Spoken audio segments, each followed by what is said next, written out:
How did anybody scrape an existence between those rocks? The black Loyalists really were having a real tough time of it. During Black History Month, Canadians might hear about the Black Loyalists, black soldiers who sided with the British during the American Revolution and found refuge here, settling in Nova Scotia. What we don't often hear about is how those Loyalists faced terrible conditions and that many of them left Canada for greener pastures in Africa.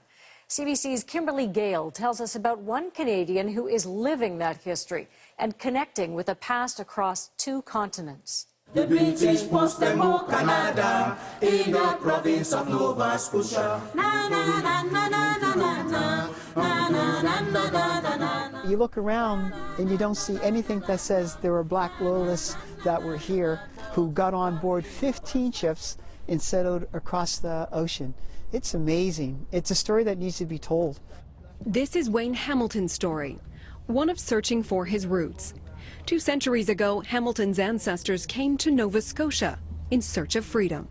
My sense is that after 3 or 4 years, the black Loyalists really were having a real tough time of it. So hundreds of former slaves made another journey, this time to Africa. Some families probably were separated because maybe the brother didn't want to go, but one brother did. And that was the Hamilton family's fate. Wayne heads up a government agency that works to promote African heritage, a part of Nova Scotia's history not always told. As a child, Wayne remembers his mother telling him he had a rich heritage of his own. The pyramids. Did you know Egypt is in Africa, not in the Middle East? And that when we talk about greatness of kings and queens, that's part of your lineage. But the Nova Scotia condition was not better for them at all. Second day landing, somebody says, Hamilton. It was an older man, and he kind of like pointed a finger at me with, you must make sure that you talk to the Hamiltons because those are your people. That's Wayne. Wayne found his people in Sierra Leone, those ancestors who had left cold Canada and established Freetown. I didn't even know who I was going to meet, but I started shouting, Wayne, Wayne, and he started shouting, Plumber, Plumber, and we bonded. Uncle Plumber really looks like my Uncle Reginald Hamilton. That same kind of roundish colored face and that jovial kind of cheek and jowls. You look at Wayne now, and when Plumber was a lot slimmer, then you knew, that's blood. A connection spanning 2 centuries and 2 continents. Their great-great-grandparent father stayed behind and ours came, and that's how we got the separation. It was here in Birchtown black Loyalists were promised land and settled. People here are working to preserve that story. Once the largest settlement of liberated slaves outside of Africa, an unyielding coast where families were separated. If you look around at the landscape outside, it's very rocky.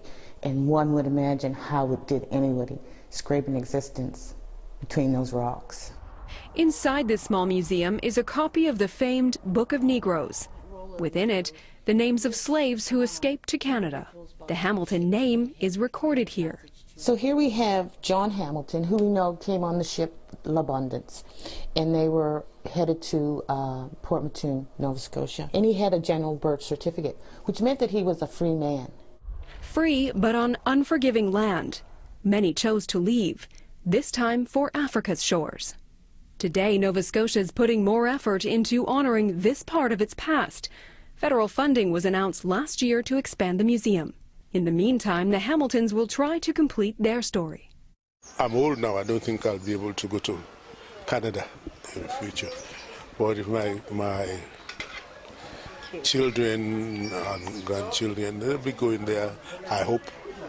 I do see Sierra Leone as my second home, mostly because of all the relationships that I've been able to build up through that family connection called Hamilton.